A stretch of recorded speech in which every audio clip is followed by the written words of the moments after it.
ನಾವೆಲ್ಲರೂ ದೇವರ ಸಾನ್ನಿಧ್ಯದಲ್ಲಿ ಅಧೀನತುಕೊಳ್ಳುತ್ತಾ ಸ್ವಲ್ಪ ಸಮಯ ಆರಾಧನೆ ಮಾಡೋಣ. ಉನ್ನತನಾದ ದೇವರು, ಮಹೋನ್ನತನಾದ ದೇವರು ಅನಾದಿ ಕಾಲದಲ್ಲಿಯೇ ಈ ರೀತಿಯಾಗಿ ಒಂದು ನಡೆಯಬೇಕೆಂಬುದಾಗಿ ಎಲ್ಲವನ್ನು ಸೃಷ್ಟಿಸಿದ ದೇವರು ಇವತ್ತಿನ ದಿನದಲ್ಲಿ ನಮ್ಮ ಹೃದಯದ ಕಣ್ಣುಗಳು ತೆರೆಯಲ್ಪಡಲಿ. ಈ ಪ್ರಕಟಣೆ ಮತ್ತು ದಾನಿಯೇಲನ ಈ ಎರಡು ಕಾರ್ಯಗಳು ದೇವರು ಆಳವಾಗಿ ನಮ್ಮನ್ನು ತಿಳಿಸಲಿ. ಈ ಅಂತ್ಯಕಾಲದಲ್ಲಿ ಬರುವಂಥ ಎಲ್ಲ ವಿಷಯಗಳು ದೇವರು ನಮ್ಮ ಮನದಟ್ಟು ಮಾಡಲಿ. ಎಲ್ಲರೂ ಸ್ವಲ್ಪ ಸಮಯ ಬಾಯಿಗಳು ತೆರೆದು ಸ್ತೋತ್ರ ಮಾಡೋಣ. ದೇವರೇ, ನಮ್ಮ ಹೃದಯದ ಕಣ್ಣುಗಳು ತೆರೆ ಸ್ವಾಮಿ, ನಮ್ಮ ಮನಸ್ಸುಗಳು ತೆರೆ ಸ್ವಾಮಿ. ನಮ್ಮ ಪ್ರಾಣ, ಆತ್ಮ, ಶರೀರ ನಿಮಗೆ ಒಪ್ಪಿಸುವರಾಗಿದ್ದೇವೆ. Thank you lord. ಎರಡು ಕೈಗಳು ಪರಲೋಕದ ಕಡೆಗೆ ಎತ್ತಿ ಹೇಳೋಣವೇ, ವರ್ಷಿಪ್ ಯು ಲಾರ್ಡ್. ಉನ್ನತನೇ, ಮಹೋನ್ನತನೇ, ಅನಾದಿ ದೇವನೇ, ನಿಮಗಾರಾಧನೆ. ಉನ್ನತನೇ, ಮಹೋನ್ನತನೇ, ಅನಾದಿ ದೇವನೇ, ನಿಮಗಾರಾಧನೆ. ಪರಿಶುದ್ಧನೇ, ಪರಿಹಾರಿಯೇ, ನಿಮಗೆ ಆರಾಧನೆ. ಪರಿಶುದ್ಧನೇ, ಪರಿಶುದ್ಧನೇ, ಪರಿಹಾರಿಯೇ,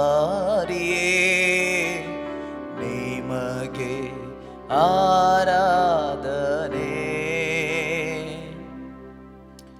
ನ್ಯಾಯಾಧಿಪತಿಯೇ, ನೀತಿವಂತನೇ, ನಿಮಗೆ ಆರಾಧನೆ. ನ್ಯಾಯಾಧಿಪತಿಯೇ, ನೀತಿವಂತನೇ, ನಿಮಗೆ ಆರಾಧನೆ. ಸ್ವರವೆತ್ತಿ ಹಾಡೋಣವೇ. ಉನ್ನತನೇ, ಮಹೋನ್ನತನೇ, ಅನಾದಿ ದೇವನೇ, ನಿಮಗಾರಾಧನೆ. ಉನ್ನತನೇ, ಮಹೋನ್ನತನೇ, ಅನಾದಿ ದೇವನೇ, ನಿಮಗಾರಾಧನೆ.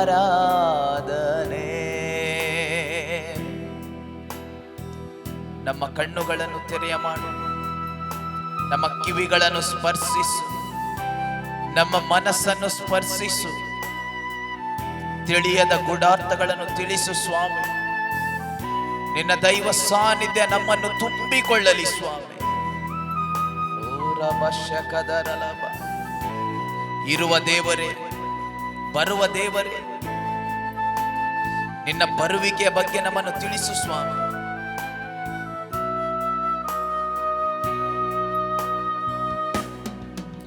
ಇದ್ದಾತನು ನೀನೇ, ಇರುವಾತನು ನೀನೇ, ಬರುವಾತನು ನೀನೇ, ನಿಮಗಾರಾಧನೆ. ಇದ್ದಾತನು ನೀನೇ, ಬರುವಾತನು ನೀನೇ, ಇರುವಾತನು ನೀನೇ, ನಿನಗಾರಾಧನೆ. ಪರಿಶುದ್ಧನೇ,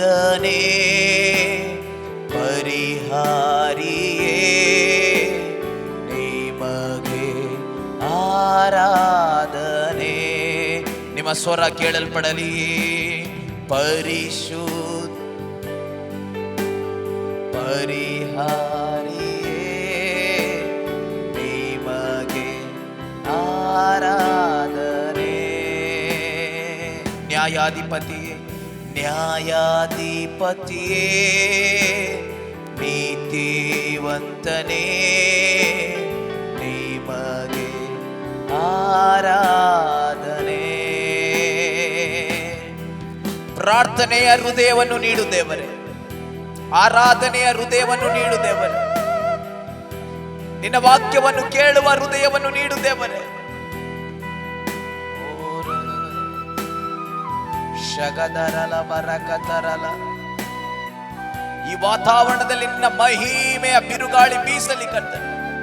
ಓ ಶಗದರಲ,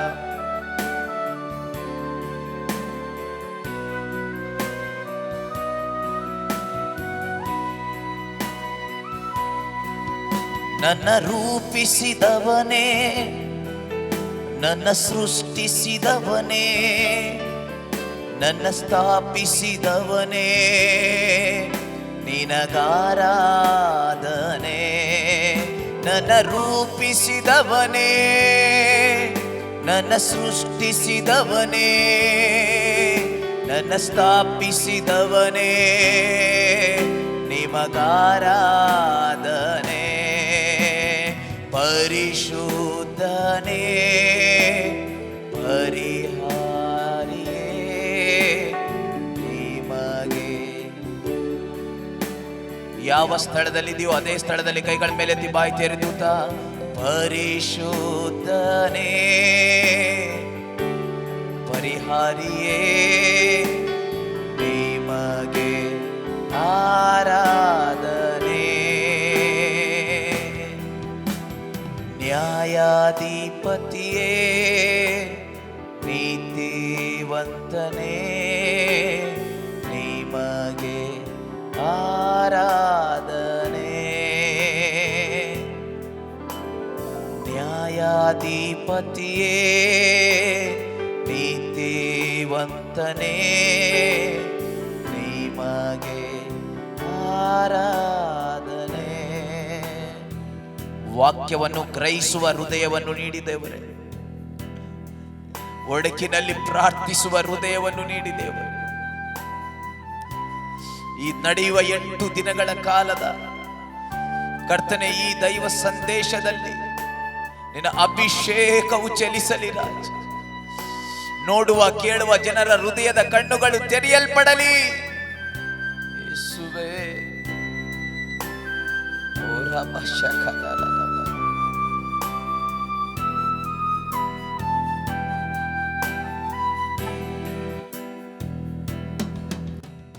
ಪ್ರಾರ್ಥನಾತ್ಮನ ನೀಡಯ್ಯ,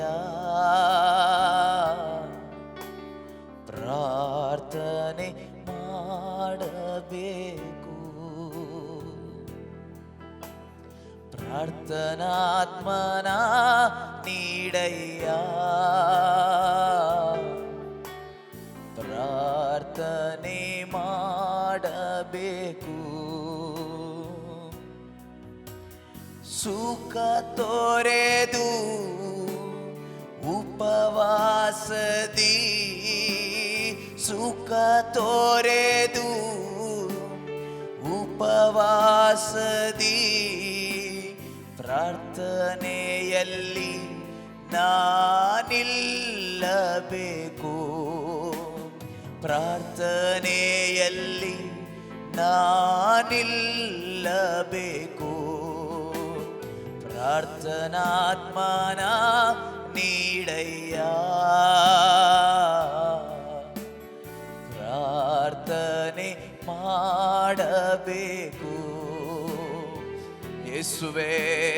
ಪ್ರಾರ್ಥನಾತ್ಮನ ನೀಡಯ್ಯ, ಪ್ರಾರ್ಥನೆ ಮಾಡಬೇಕು. ಒಂದೊಂದು ನಿಮಿಷವು, ಒಂದೊಂದು ಸೆಕೆಂಡ್, ಒಂದೊಂದು ವಾಕ್ಯಗಳು ನಮ್ಮ ಹೃದಯದಲ್ಲಿ ಇರುವ ಹಾಗೆ, ನಮ್ಮ ಮನಸ್ಸಲ್ಲಿ ಇರುವ ಹಾಗೆ, ಓ ಒಂದು ಪ್ರಾರ್ಥನಾತ್ಮನ ಮಳೆ ನಮ್ಮ ಮೇಲೆ ಸುರಿಯಲ್ಪಡಲಿ. ಶಕತರಲ ಬರ ರಿಗದರಲ ಬರ ಕತರ ಊರಗದ.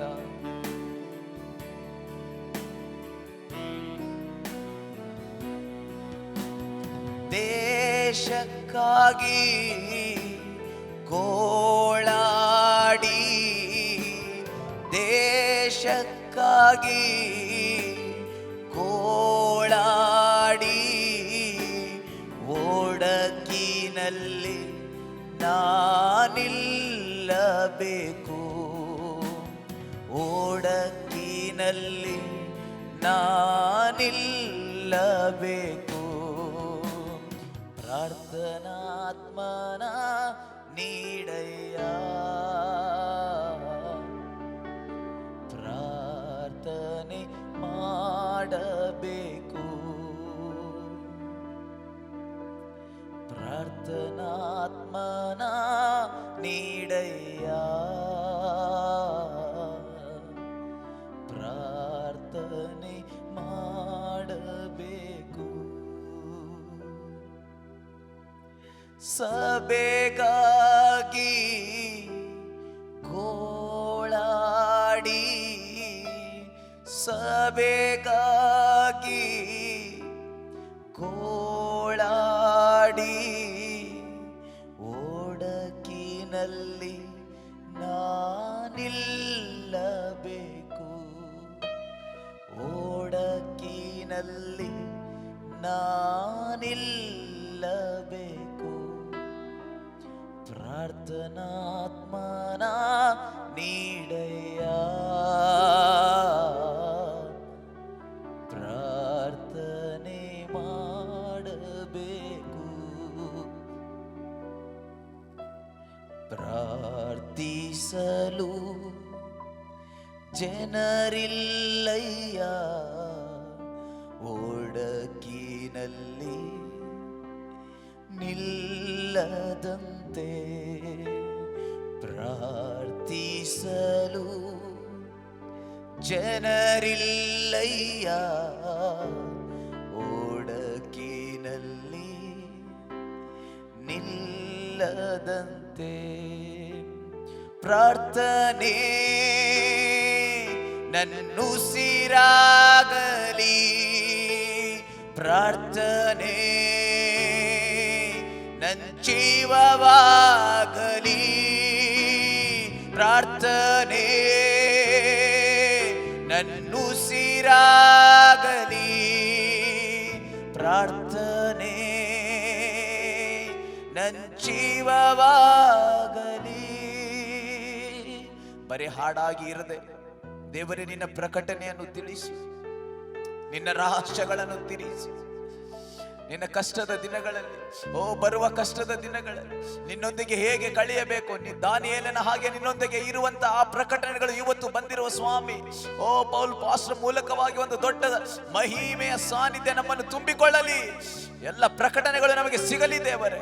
ಎಷ್ಟು ಜನರು ಎರಡು ಕೈಗಳ ಮೇಲೆತ್ತಿ ಪ್ರಾರ್ಥನೆ ಮಾಡ್ತಿದ್ದೀರಾ? ದೇವರೇ, ನನ್ನೊಂದಿಗೆ ಮಾತನಾಡು, ನನ್ನ ಸಭೆಯೊಂದಿಗೆ ಮಾತನಾಡು, ನಮ್ಮ ಜನರೊಂದಿಗೆ ಮಾತನಾಡು. ರವರ ಗದರಲ ವಶ ಗದರಲ, ಮಾತನಾಡಯ ಮಾತನಾಡಯ, ನನ್ನೊಂದಿಗೆ ಮಾತನಾಡಯ. ನಮ್ಮ ಹೃದಯದ ಮೇಲೆ ಕೈ ಎತ್ತಿ ಹೇಳೋಣವೇ, ನನ್ನೊಂದಿಗೆ ಮಾತನಾಡು ದೇವರೇ, ನಿನ್ನ ಜೀವವುಳ್ಳ ವಾಕ್ಯದಿಂದ ಮಾತನಾಡು ದೇವರೇ, ಬದುಕಿಸುವ ವಾಕ್ಯದಿಂದ ಮಾತನಾಡು ದೇವರೇ, ಎಲ್ಲವೂ ನೆರವೇರುವ ವಾಕ್ಯದಿಂದ ಮಾತನಾಡು ಕರ್ತನೆ. ಮಾತನಾಡಯ ಮಾತನಾಡಯ, ನನ್ನೊಂದಿಗೆ ಮಾತನಾಡಯ. ಸಭೆಯಾಗಿ ಹಾಡೋಣವೇ, ಮಾತನಾಡಯ ಮಾತನಾಡಯ, ನನ್ನೊಂದಿಗೆ ಮಾತನಾಡಯ. ಆಸೆ ಆಸೆ ನಿನ್ ಸ್ವರ ಕೇಳುವ ಆಸೆ, ಆಸೆ ಆಸೆ ನಿನ್ ಸ್ವರ ಕೇಳುವ ಆಸೆ. ಪ್ರಾರ್ಥನೆ ನನ್ನುಸಿರಾಗಲಿ, ಪ್ರಾರ್ಥನೆ ನನ್ನ ಜೀವವಾಗಲಿ, ಪ್ರಾರ್ಥನೆ ನನ್ನುಸಿರಾಗಲಿ, ಪ್ರಾರ್ಥನೆ ನನ್ನ ಜೀವವಾಗಲಿ. ಎಸ್ ಕರ್ತನೆ, ನಿಮ್ಮ ಸಾನ್ನಿಧ್ಯ ನಮ್ಮನ್ನು ಬಿಟ್ಟು ಹೋಗದೆ ಒಂದೊಂದು ನುಡಿಗಳಲ್ಲಿ, ಒಂದೊಂದು ವಾಕ್ಯಗಳಲ್ಲಿ ನಿಮ್ಮ ಸೇವಕರನ್ನು ಶಕ್ತವಾಗಿ ಉಪಯೋಗಿಸಿಕೊಳ್ಳಿ ದೇವರು. ನೋಡುವಂತ, ಕೇಳುವಂತ, ಬಂದಿರುವಂತ ಎಲ್ಲ ಜನರ ಮೇಲೆ ಪವಿತ್ರಾತ್ಮನ ಸಾನ್ನಿಧ್ಯ ತುಂಬಿಕೊಳ್ಳಲಿ. ಪವಿತ್ರಾತ್ಮನು ಇವರಿಗೆ ಸಹಾಯ ಮಾಡಲಿ ಸ್ವಾಮಿ. ಎಲ್ಲವನ್ನು ಅರಿತುಕೊಳ್ಳುವಂತ ಜ್ಞಾನ, ಎಲ್ಲವನ್ನು ತಿಳಿದುಕೊಳ್ಳುವಂತ ಜ್ಞಾನವುಳ್ಳ ಹೃದಯ ಇವರಿಗೆ ದಯಪಾಲಿಸಲಿ ಸ್ವಾಮಿ. ಮುಂದಿನ ಭಾಗದಲ್ಲಿ ನೀವೇ ಇದು ನಡೆಸಬೇಕೆಂದು ಯೇಸುವಿನ ನಾಮದಲ್ಲಿ ನಂಬಿಕೆಯಿಂದ ಬೇಡಿದ್ದೇವೆ ತಂದೆ. ಆಮೇನ್, ಆಮೇನ್. ಹಲ್ಲೆಲೂಯಾ. ಪಾಷ ಪೌಲ್ ಅವರು ಕುಟುಂಬವಾಗಿ ನಮ್ಮ ಮಧ್ಯದಲ್ಲಿ ಬಂದಿರ್ತಾರೆ. ಎಲ್ಲರೂ ಚಪ್ಪಾಳೆ ತಟ್ಟಿ ನಾವು ಸ್ವಾಗತ ಮಾಡುವ. Welcome pastor, aunty welcome. Hallelujah. ನಾವು ಮುಂದಿನ ಸಮಯ ಪ್ರಾರ್ಥನಾ ಪೂರ್ವಕವಾಗಿ ಪಾಷ ಅವರ ಕೈಗೆ ಒಪ್ಪಿಸಿಕೊಡ್ತೇವೆ. ಪ್ರೀತಿ ಸ್ವರೂಪನಾದ ನಮ್ಮ ಪರಲೋಕ ತಂದೆಯೇ, ಯೇಸುವಿನ ನಾಮದಲ್ಲಿ ಪವಿತ್ರಾತ್ಮನ ಸಹಾಯದೊಂದಿಗೆ ನಿನ್ನ ಪಾದ ಸಮ್ಮುಖಕ್ಕೆ ನಾವು ಬಂದಿದ್ದೇವೆ ಸ್ವಾಮಿ.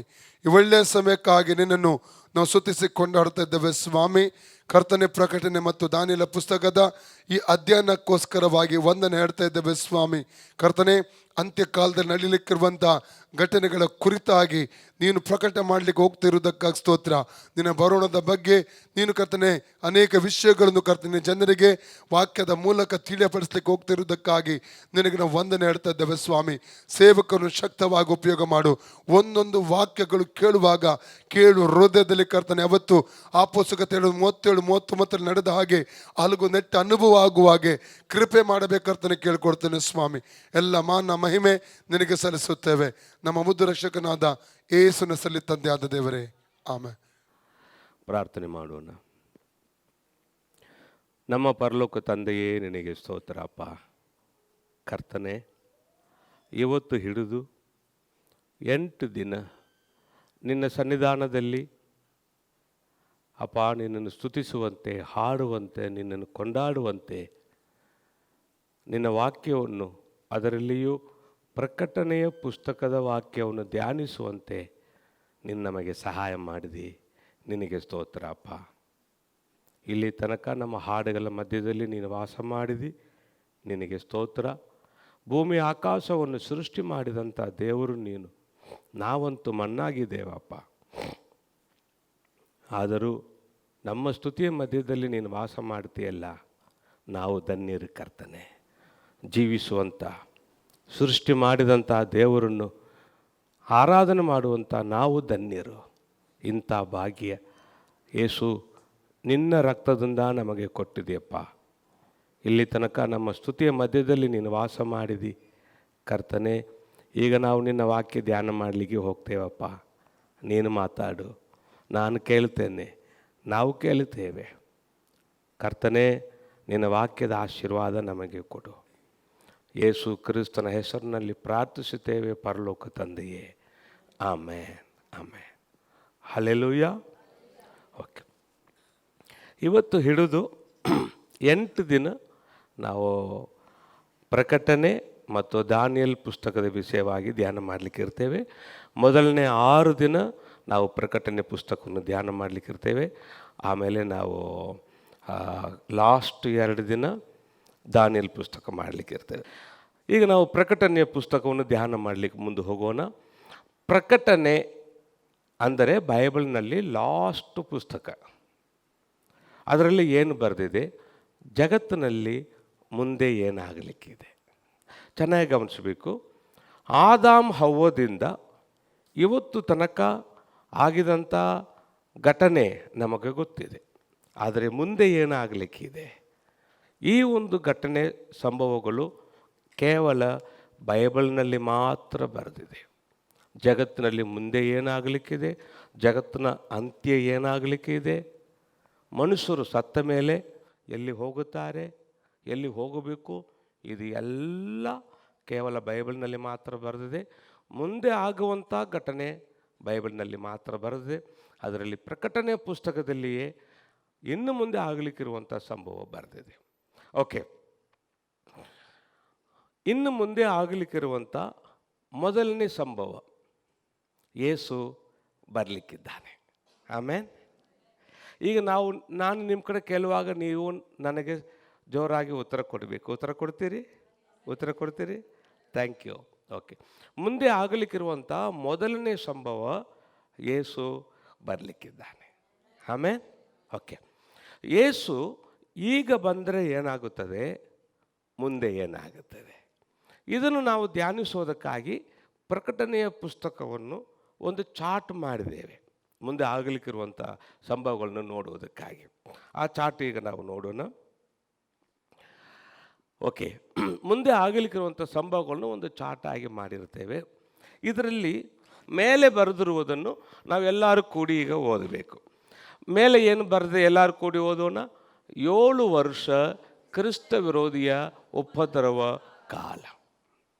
ಇದೇನು 7 ವರ್ಷ ಕ್ರಿಸ್ತ ವಿರೋಧಿಯ ಉಪದ್ರವ ಕಾಲ? ಸೊ ಈ ಒಂದು ಧ್ಯಾನವನ್ನು ಮಾಡಲಿಕ್ಕಿಂತ ಮುಂಚೆ ನನ್ನ ಬಗ್ಗೆ ನಿಮಗೆ ನಾನು ಹೇಳಬೇಕು ಒಂದು ಸಣ್ಣ ಮಾತು. ನನಗೆ ಚೆನ್ನಾಗಿ ಕನ್ನಡ ಬರುವುದಿಲ್ಲ, ಯಾಕಂದರೆ ನನ್ನದು ಮದರ್ ಟಂಗ್ ತಮಿಳ್, ಕನ್ನಡ ಕಲಿತ ಭಾಷೆಯಾಗಿದೆ. ಆದ ಕಾರಣ ನಾನು ಕನ್ನಡ ಮಾತಾಡುವಾಗ ಏನಾದರೂ ಗ್ರಾಮರ್ ಮಿಸ್ಟೇಕ್ ಆದರೆ ದಯಮಾಡಿ ನನ್ನನ್ನು ಕ್ಷಮ ಮಾಡಬೇಕು. ಆಮೇಲೆ ಯಾಕಂದ್ರೆ ಮತ್ತು ತೆಲುಗು, ತಮಿಳು, ಮರಾಠಿ, ಹಿಂದಿ, ಸೊ ಇವೆಲ್ಲ ಮಿಕ್ಸ್ ಆಗ್ತದೆ. ಒಂದು ಆಗೋದಿಲ್ಲ, ಮ್ಯಾಕ್ಸಿಮಮ್ ಟ್ರೈ ಮಾಡ್ತೇನೆ, ಹಾಗೆ ಆದರೆ ಆಗಬಹುದು. ಸೊ ಆಗುವಾಗ ನನ್ನನ್ನು ಕ್ಷಮ ಮಾಡಬೇಕು. ಗ್ರಾಮರ್ ಮಿಸ್ಟೇಕ್ ಇದ್ದರೆ ಕ್ಷಮ ಮಾಡಬೇಕು. ಆದರೆ ನಾವು ಧ್ಯಾನಿಸುವಂಥ ವಾಕ್ಯ ನಿಮಗೆ ಅರ್ಥ ಆಗ್ತದೆ, ಯಾಕಂದ್ರೆ ಕನ್ನಡ ನನ್ನದು ಭಾಷೆ ಇಲ್ಲ, ಕಲಿತಂಥ ಭಾಷೆ ಆಗಿದೆ. ಆದ ಕಾರಣ ಆಮೇಲೆ ಥ್ಯಾಂಕ್ ಯು. ಸೊ ಇಲ್ಲಿ ನಾವು ನೋಡ್ತೇವೆ 7 ವರ್ಷ ಕ್ರಿಸ್ತ ವಿರೋಧಿಯ ಉಪದ್ರವ ಕಾಲ. ಇದು ಏನು 7 ವರ್ಷ ಕ್ರಿಸ್ತ ವಿರೋಧಿಯ ಉಪದ್ರವ ಕಾಲ? ಕ್ರಿಸ್ತ ವಿರೋಧಿ ಅಂದರೆ ಯಾರು? ಪ್ರಕಟಣೆ ಪುಸ್ತಕದಲ್ಲಿ ನಾವು ನೋಡುವಂಥ ಕ್ರಿಸ್ತ ವಿರೋಧಿ ಅಂದರೆ ಒಬ್ಬ ಮನುಷ್ಯನು. ಕೆಲವರು ಹೇಳ್ತಾರೆ ಕ್ರಿಸ್ತ ವಿರೋಧಿ ಅಂದರೆ ಯೇಸುವಿಗೆ ವಿರೋಧ ಮಾಡುವವರು ಅಲ್ಲ. ಯಾಕಂದರೆ ಇವತ್ತು ಯೇಸುವಿಗೆ ವಿರೋಧ ಮಾಡುವವರು ನಾಳೆ ಯೇಸು ಸ್ವಾಮಿಯ ಮಕ್ಕಳಾಗ್ತಾರೆ. ಮೊದಲು ನಾವು ವಿರೋಧ ಮಾಡ್ತಾ ಇದ್ದೇವೆ, ಆದರೆ ಈಗ ನಮಗೆ ಗೊತ್ತಾಯಿತು, ಜೀವಿಸುವಂಥ ದೇವರನ್ನ ಆರಾಧಿಸುತ್ತೇವೆ. ಆದ ಕಾರಣ ಇಲ್ಲಿರುವಂಥ ಕ್ರಿಸ್ತ ವಿರೋಧಿ ಅಂದರೆ ಯೇಸುವನ್ನು ವಿರೋಧ ಮಾಡುವವರು ಅಲ್ಲ. ಇನ್ನು ಕೆಲವರು ಹೇಳ್ತಾರೆ ಸೈತಾನ್ ಅಂತ ಹೇಳ್ತಾರೆ, ಸೈತಾನೂ ಅಲ್ಲ. ಬೈಬಲ್ನಲ್ಲಿ ಪ್ರಕಟಣೆಯ ಪುಸ್ತಕದಲ್ಲಿ ಬರೆದಿರುವಂಥ ಕ್ರಿಸ್ತ ವಿರೋಧಿ ಅಂದರೆ ಒಬ್ಬ ಮನುಷ್ಯನು ಯೇಸುವಿಗೆ ವಿರೋಧವಾಗಿ ಇದೇ ಭೂಮಿ ಮೇಲೆ ರಾಜ್ಯ ಮಾಡಲಿಕ್ಕಿರ್ತಾನೆ. ಆ ಒಬ್ಬ ಮನುಷ್ಯನು ಎಷ್ಟು ವರ್ಷ ರಾಜ್ಯ ಮಾಡಲಿಕ್ಕಿರ್ತಾನೆ? ಎಲ್ಲರೂ ಹೇಳೋಣ, 7 ವರ್ಷ ರಾಜ್ಯ ಮಾಡಲಿಕ್ಕಿರ್ತಾನೆ ಆ ಕ್ರಿಸ್ತ ವಿರೋಧಿ ಎಂಬಂಥ ಒಬ್ಬ ಮನುಷ್ಯನು. ಓಕೆ, ಆ 7 ವರ್ಷ ಕ್ರಿಸ್ತ ವಿರೋಧಿಯ ಉಪದ್ರವ ಕಾಲ ಈ ಭೂಮಿ ಮೇಲೆ ಯಾವಾಗ ಶುರು ಆಗುತ್ತದೆ, ಯಾವಾಗ ಮುಗಿಯುತ್ತದೆ, ಅದನ್ನು ನಾವು ನೋಡುವುದಕ್ಕಾಗಿ ಇಲ್ಲಿ ಏನು ಬರೆದಿದೆ ಎಲ್ಲರೂ ಕೂಡಿ ಓದೋಣ ಗಟ್ಟಿಯಾಗಿ. ಸಭೆಯು ಪರಲೋಕಕ್ಕೆ ಎತ್ತಲ್ಪಟ್ಟ ನಂತರ. ಸಭೆ ಅಂದರೆ ಯಾರು? ನಾವೇ. ಇಡೀ ಜಗತ್ತಿನಲ್ಲಿ ಯೇಸುವನ್ನು ನಂಬಿದಂಥ ಮಕ್ಕಳೇ ಸಭೆ. ಸಭೆಯು ಪರಲೋಕಕ್ಕೆ ಎತ್ತಲ್ಪಟ್ಟ ನಂತರ ಅಂದರೆ ಏನು? ಈಗ ಯೇಸು ಸ್ವಾಮಿ ಬರಲಿಕ್ಕಿದ್ದಾನೆ ನಮ್ಮನ್ನು ಪರಲೋಕಕ್ಕೆ ಕರ್ಕೊಂಡು ಹೋಗೋದಕ್ಕಾಗಿ. ಈಗ ಬರುವಂಥ ಯೇಸು ಸ್ವಾಮಿ ಸಂಗಡ ನೀವು ನಾನು ಈ ಜಗತ್ತಿನಲ್ಲಿರುವಂಥ ಎಲ್ಲ ದೇವರ ಮಕ್ಕಳು, ಯೇಸು ಸ್ವಾಮಿ ನಂಬಿದವರು ಈಗ ಬರುವಂಥ ಯೇಸು ಸ್ವಾಮಿ ಸಂಗಡ ಪರಲೋಕಕ್ಕೆ ಹೋದ ಮೇಲೆ ಕ್ರಿಸ್ತ ವಿರೋಧಿಯ ಕಾಲ ಜಗತ್ತಿನಲ್ಲಿ ಶುರು ಆಗ್ತದೆ. ಆಯಿತು, ಕ್ರಿಸ್ತ ವಿರೋಧಿ ಕಾಲ ಈ ಜಗತ್ತಿನಲ್ಲಿ ಯಾವಾಗ ಮುಗೀತದೆ? ಇಲ್ಲಿ ಬರೆದಿದೆ ನೋಡ್ರಿ. ಇಲ್ಲಿ ಏನು ಬರೆದಿದೆ? ಯೇಸು ಕ್ರಿಸ್ತನ 1000 ವರ್ಷದ ರಾಜ್ಯಕ್ಕೆ ಮೊದಲು ಕ್ರಿಸ್ತ ವಿರೋಧಿ ಕಾಲ ಮುಗೀತದೆ ಜಗತ್ತಿನಲ್ಲಿ. ಅದು ಏನು? ಯೇಸು ಕ್ರಿಸ್ತನ 1000 ವರ್ಷದ ರಾಜ್ಯ ಅಂದರೆ ಏನು? ಚೆನ್ನಾಗಿ ಗಮನಿಸಬೇಕು. ಈಗ ಯೇಸು ಸ್ವಾಮಿ ಬರ್ತಾನೆ. ಈಗ ಬರುವಂಥ ಯೇಸು ಸ್ವಾಮಿ ಸಂಗಡ ಆತನ ಮಕ್ಕಳಾದ ನಾವು ಪರಲೋಕ ಹೋಗ್ತೇವೆ. ನಾವು ಪರಲೋಕದಲ್ಲಿ ಇರುವಾಗ ಈ ಭೂಮಿ ಮೇಲೆ ಕ್ರಿಸ್ತ ವಿರೋಧಿಯ ರಾಜ್ಯ 7 ವರ್ಷ ಆಗ್ತದೆ. ಆ 7 ವರ್ಷ ಕ್ರಿಸ್ತ ವಿರೋಧಿ ಕಾಲ ಈ ಭೂಮಿ ಮೇಲೆ ಮುಗಿಯುವಾಗ ಪರಲೋಕದಲ್ಲಿ ಯೇಸು ಸ್ವಾಮಿ ಸಂಗಡ ಇರುವಂಥ ನೀವು ನಾನು ತಿರುಗಿ ಪರಲೋಕದಿಂದ ಇದೇ ಭೂಮಿಗೆ ಇಳಿದು ಬರಲಿಕ್ಕಿರ್ತೇವೆ. ಯಾಕೆ? ಇದೇ ಭೂಮಿಯಲ್ಲಿ ನೀವು ನಾನು ಯೇಸು ಸ್ವಾಮಿ ಸಂಗಡ 1,000 ವರ್ಷ ರಾಜ್ಯ ಮಾಡಲಿಕ್ಕಿರ್ತೇವೆ. Hallelujah, hallelujah. ಆ 1,000 ವರ್ಷ ಯೇಸು ಸ್ವಾಮಿಯ ರಾಜ್ಯಕ್ಕಿಂತ ಮೊದಲೇ ಕ್ರಿಸ್ತ ವಿರೋಧಿಯ ರಾಜ್ಯ ಈ ಭೂಮಿ ಮೇಲೆ ಮುಗೀತದೆ. ಈಗ ಗಮನಿಸಬೇಕು, ಕ್ರಿಸ್ತ ವಿರೋಧಿ ರಾಜ್ಯಕ್ಕೆ ಮೊದಲು ಯೇಸು ಸ್ವಾಮಿ ಪರಲೋಕದಿಂದ ಇಳಿದು ಬರ್ತಾನೆ, ನಂತರವೂ ಯೇಸು ಸ್ವಾಮಿ ಪರಲೋಕದಿಂದ ಇಳಿದು ಬರ್ತಾನೆ. ಈ ಎರಡೂ ಯೇಸು ಸ್ವಾಮಿಯ ಬರೋಣಕ್ಕೆ ಮಧ್ಯದಲ್ಲಿ ಇರುವಂಥ ವ್ಯತ್ಯಾಸ ಏನು ಅದನ್ನು ನಾವು ಈಗ ನೋಡೋಣ, ಗಮನಿಸಬೇಕು. ಇಲ್ಲಿ ಯೇಸು ಕ್ರಿಸ್ತನ ಬರೋಣ ರಹಸ್ಯ ಬರೋಣ, ಆದರೆ ಇಲ್ಲಿ ಯೇಸು ಕ್ರಿಸ್ತನ ಬರೋಣ ಎರಡನೇ ಬರೋಣ.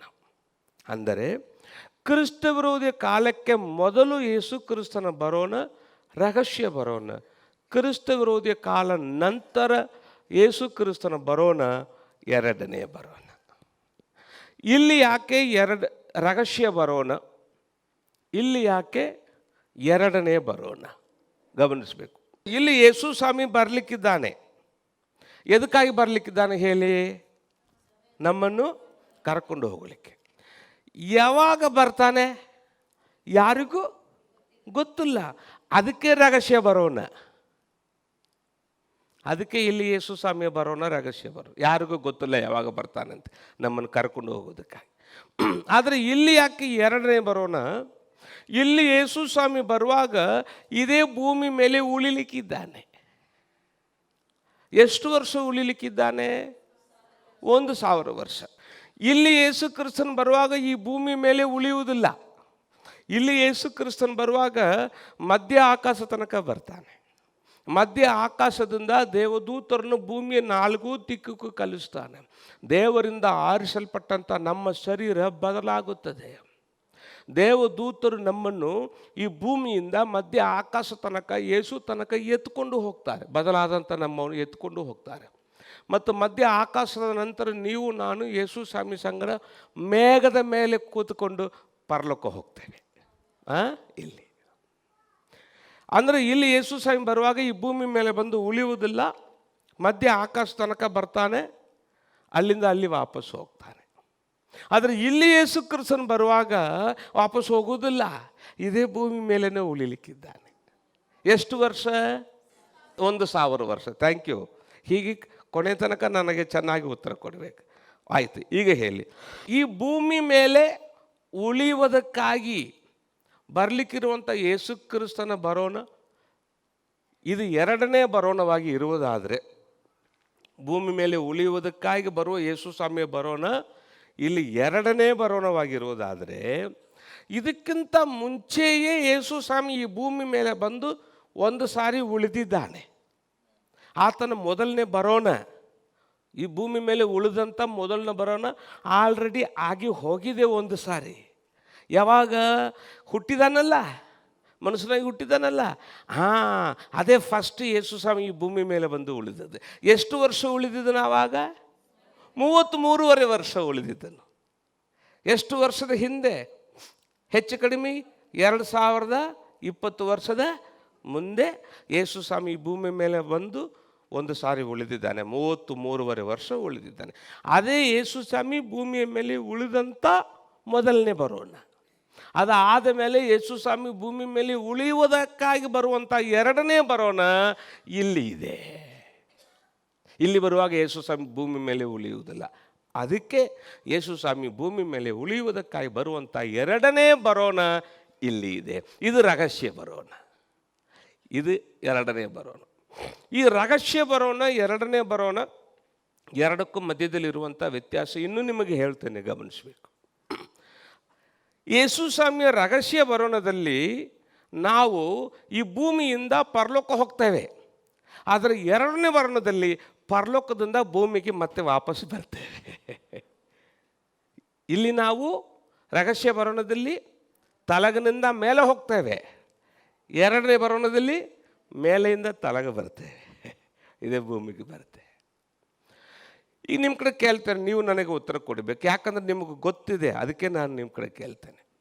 ಇಲ್ಲಿ ಯೇಸು ಕ್ರಿಸ್ತನು ಬರುವಾಗ, ಅಂದರೆ ರಹಸ್ಯ ಬರೋಣದಲ್ಲಿ ನಮ್ಮನ್ನು ಪರಲೋಕಕ್ಕೆ ಕರ್ಕೊಂಡು ಹೋಗೋದಕ್ಕಾಗಿ ಯೇಸು ಕ್ರಿಸ್ತನು ಬರುವಾಗ ಯೇಸು ಸ್ವಾಮಿ ಸಂಗಡ ಯಾರು ಬರ್ತಾರೆ ಹೇಳಿ ನೋಡೋಣ? ದೇವದೂತರು ಬರ್ತಾರೆ. ಯೇಸು ಸ್ವಾಮಿ ಎದರ ಮೇಲೆ ಕೂತ್ಕೊಂಡು ಬರ್ತಾನೆ? ಮೇಘದ ಮೇಲೆ ಕೂತ್ಕೊಂಡು ಬರ್ತಾನೆ. ಮತ್ತು ಯೇಸು ಸ್ವಾಮಿ ಸಂಗಡ ದೇವದೂತರು ಬರ್ತಾರೆ. ಓಕೆ, ಸೊ ರಹಸ್ಯ ಬರೋಣದಲ್ಲಿ ಯೇಸು ಸ್ವಾಮಿ ಸಂಗಡ ದೇವದೂತರು ಬರ್ತಾರೆ, ಯೇಸು ಸ್ವಾಮಿ ಮೇಘದ ಮೇಲೆ ಕೂತ್ಕೊಂಡು ಬರ್ತಾನೆ. ಇದಕ್ಕೆ ಬೈಬಲ್ ಹೇಳ್ತದೆ ರಹಸ್ಯ ಬರೋಣ, ಇಂಗ್ಲೀಷ್ನಲ್ಲಿ ಸೀಕ್ರೆಟ್ ಕಮ್ಮಿಂಗ್. ಆದರೆ ಕ್ರಿಸ್ತ ವಿರೋಧಿ ಕಾಲದ ನಂತರ ಇಲ್ಲಿ ಯೇಸು ಕ್ರಿಸ್ತನ್ ಬರುವಾಗ ಯೇಸು ಸ್ವಾಮಿ ಸಂಗಡ ಬರುವುದು ಯಾರು? ನಾವು ಬರ್ತೇವೆ. ಯೇಸು ಸ್ವಾಮಿ ಎದರ ಮೇಲೆ ಕೂತ್ಕೊಂಡು ಬರ್ತಾನೆ? ಕುದುರೆ ಮೇಲೆ ಕೂತ್ಕೊಂಡು ಬರ್ತಾನೆ. ನಾವೆಲ್ಲರೂ ಒಂದು ಬಿಳಿ ಅಂಗಿಯನ್ನು ಹಾಕ್ಕೊಂಡು ಒಂದು ಬಿಳಿ ಕುದುರೆ ಮೇಲೆ ಕುಂತು ಯೇಸು ಸ್ವಾಮಿ ಹಿಂದೆ ಬರ್ತೇವೆ. ಇದೇ ಭೂಮಿಯಲ್ಲಿ 1000 ವರ್ಷ ರಾಜ್ಯ ಮಾಡೋದಕ್ಕಾಗಿ. ಇದಕ್ಕೆ ದೇವರ ವಾಕ್ಯ ಹೇಳುತ್ತದೆ ಎರಡನೆಯ ಬರೋಣ. ಯೇಸು ಸ್ವಾಮಿ ಬಿಳಿ ಕುದುರೆ ಮೇಲೆ ಕುಂತು ಬರ್ತಾನೆ, ನಾವೆಲ್ಲರೂ ಒಂದು ಬಿಳಿ ಕುದುರೆ ಮೇಲೆ ಕುಂತು ಬಿಳಿ ಅಂಗಿಯನ್ನು ಹಾಕ್ಕೊಂಡು ಯೇಸು ಸ್ವಾಮಿ ಹಿಂದೆ ಬರುತ್ತೇವೆ. ಇದೇ ಭೂಮಿಯ ಮೇಲೆ 1000 ವರ್ಷ ರಾಜ್ಯ ಮಾಡೋದಕ್ಕಾಗಿ. ಹಲ್ಲೆಲೂಯಾ. ಇದಕ್ಕೆ ಬೈಬಲ್ ಹೇಳುತ್ತದೆ ಎರಡನೆಯ ಬರೋಣ, ಅಂದರೆ ಇಂಗ್ಲೀಷ್ನಲ್ಲಿ ಸೀಕ್ರೆಟ್ ಕಮ್ಮಿಂಗ್, ಸೆಕೆಂಡ್ ಕಮ್ಮಿಂಗ್. ಈಗ ನಿಮ್ಗೆ ಗೊತ್ತಾಯ್ತಲ್ಲ, ಕ್ರಿಸ್ತ ವಿರೋಧ ಕಾಲಕ್ಕೆ ಮೊದಲು ಯೇಸು ಸ್ವಾಮಿ ಬರೋಣ ರಹಸ್ಯ ಬರೋಣ, ಕ್ರಿಸ್ತ ವಿರೋಧ ಕಾಲ ಆದ ಮೇಲೆ ಯೇಸು ಸ್ವಾಮಿ ಬರೋಣ ಎರಡನೇ ಬರೋಣ. ಕೆಲವರು ಹೇಳ್ತಾರೆ ಯೇಸು ಸ್ವಾಮಿ ಎರಡನೇ ಬರೋಣದಲ್ಲಿ ನಾವು ಪರಲೋಕ ಹೋಗ್ತೇವೆ. ಇಲ್ಲ, ರಹಸ್ಯ ಬರೋಣದಲ್ಲಿ ಹೋಗ್ತೇವೆ. ಯಾಕೆ ಅವರು ಹಾಗೆ ಹೇಳ್ತಾರಪ್ಪ ಅಂತಂದ್ರೆ ಅವ್ರಿಗೆ ಗೊತ್ತಲ್ಲ, ಅದಕ್ಕಾಗಿ ಹೇಳುತ್ತಾರೆ. ಗೊತ್ತಾದರೆ ಮತ್ತು ನಾವು ನಮ್ಮನ್ನು ಸರಿ ಮಾಡಿಕೊಳ್ಬೇಕು. ನಾವೀಗ ನೋಡ್ಲಿಕ್ಕಿರ್ತೇವೆ ರಹಸ್ಯ ಬರೋಣ ಮತ್ತು ಎರಡನೇ ಬರೋಣ. ಸೊ ಈ ರಹಸ್ಯ ಬರೋಣ ಹೆಂಗೆ ಬರ್ತದೆ, ಎರಡನೇ ಬರೋಣ ಹೆಂಗೆ ಆಗ್ತದೆ, ಇದು ಎಲ್ಲ ಕ್ಲಿಯರ್ ಆಗಿ ನಾವು ನೋಡ್ಲಿಕ್ಕಿರ್ತೇವೆ. ಓಕೆ, ಈಗ ನಿಮಗೆ ಗೊತ್ತಾಯ್ತಲ್ಲ, ಕ್ರಿಸ್ತ ವಿರೋಧಿ ಕಾಲಕ್ಕೆ ಮೊದಲು ಯೇಸು ಕ್ರಿಸ್ತನ ಬರೋಣ ರಹಸ್ಯ ಬರೋಣ, ಕ್ರಿಸ್ತ ವಿರೋಧಿ ಕಾಲ ಆದ ಮೇಲೆ ಯೇಸು ಕ್ರಿಸ್ತನ ಬರೋಣ ಎರಡನೇ ಬರೋಣ. ಓಕೆ, ಈಗ ನಾವು ನೋಡೋಣ ಕ್ರಿಸ್ತ ವಿರೋಧಿ ಕಾಲದಲ್ಲಿ ಈ ಭೂಮಿಯ ಮೇಲೆ ಯಾರ್ಯಾರು ಉಳಿಲಿಕ್ಕಿದ್ದಾರೆ. ಕ್ರಿಸ್ತ ವಿರೋಧಿ ಕಾಲದಲ್ಲಿ ಭೂಮಿ ಮೇಲೆ ಯಾರ್ಯಾರು ಉಳಿತಾರೆ? 2 ಗ್ರೂಪ್ ಜನರು ಕ್ರಿಸ್ತ ವಿರೋಧಿ ಕಾಲದಲ್ಲಿ ಭೂಮಿ ಮೇಲೆ ಉಳಿಲಿಕ್ಕಿದ್ದಾರೆ. ನಂಬರ್ 1, ಯೇಸುವನ್ನು ಕೇಳಿಯೂ ನಂಬದವರು ಇಲ್ಲೇ ಉಳಿತಾರೆ. ಅವರು ಯೇಸು ಸ್ವಾಮಿ ಸಂಗಡ ಪರಲೋಕ ಹೋಗೋದಿಲ್ಲ. ಕರೆಕ್ಟ್ ಅಲ್ಲ? ಯೇಸುವನ್ನು ಕೇಳಿಯೂ ನಂಬಲಿಲ್ಲ ಅಂದರೆ ಅವರು ಪರಲೋಕ ಹೋಗ್ತಾರೆ? ಇಲ್ಲ. ಸೊ ಯೇಸುವನ್ನು ಕೇಳಿಯೂ ನಂಬದವರು ಕ್ರಿಸ್ತ ವಿರೋಧಿ ಕಾಲದಲ್ಲಿ ಭೂಮಿ ಮೇಲೆ ಉಳಿತಾರೆ. ಆದರೆ ನಿಮ್ಗೆ ನಾನು ಹೇಳ, ಚೆನ್ನಾಗಿ ಗಮನಿಸಬೇಕು, ಜಗತ್ತಿನಲ್ಲಿ ಇರುವಂಥ ಎಲ್ಲ ಜನರಿಗೂ ಮಾನಸಾಂತರ ಪಡುವುದಕ್ಕಾಗಿ ಒಂದು ಚಾನ್ಸ್ ದೇವರು ಕೊಟ್ಟೇ ಕೊಡ್ತಾನೆ. There is chance for all in this world to repent. ದೇವರು ಕೊಡ್ತಾನೆ. ಸೊ ಯೇಸುವನ್ನು ಕೇಳಿಯೂ ನಂಬದೇ ಹೋಗುವವರು ಇಲ್ಲಿ ಉಳಿತಾರೆ, ಫಸ್ಟ್ ಗ್ರೂಪ್. ಎರಡನೇ ಗ್ರೂಪ್ ಇಲ್ಲಿ ಉಳಿಯುವವರು ಯಾರು? ಈಗ ನೋಡ್ರಿ, ಈಗ ನೀವು ಯೇಸು ಸ್ವಾಮಿಯನ್ನು ನಂಬಿದ್ರಿ. ಓಕೆ, ದೀಕ್ಷಾ ಸ್ನಾನ ಆಯಿತಾ? ಓಕೆ, ದೀಕ್ಷಾ ಸ್ನಾನ ಆಯಿತು. ಚರ್ಚಿಗೆ ರವಿವಾರ ಬರ್ತಾ ಇರ್ತೀರಿ, ಪ್ರಾರ್ಥನೆ ಮಾಡ್ತೀರಿ ಮತ್ತು ದೇವರಿಗೆ ಕಾಣಿಕೆ ಕೊಡ್ತೀರಿ ಮತ್ತು ಯೇಸು ಸ್ವಾಮಿ ಸೇವೆ ಮಾಡ್ತೀರಿ, ಜನರಿಗೆ ಸುವಾರ್ತೆ ಸಾರುತ್ತೀರಿ, ಎಲ್ಲ ಕರೆಕ್ಟ್ ಇದೆ. ಆದರೆ ಯೇಸು ಸ್ವಾಮಿ ಬರುವಾಗ ಮನೆಯಾಗ ಒಂದು ಸಿನಿಮಾ ನೋಡಿಕೊಂಡು ಕುಂತೀರಿ. ಯಾಕೆ ನಗ್ತೀರಿ? ಏನಾಯಿತು? ಯೇಸು ಸ್ವಾಮಿ ಬಿಟ್ಟು ಎಲ್ಲರ ಮುಖ ಸಣ್ಣದಾಯ್ತಲ್ಲ.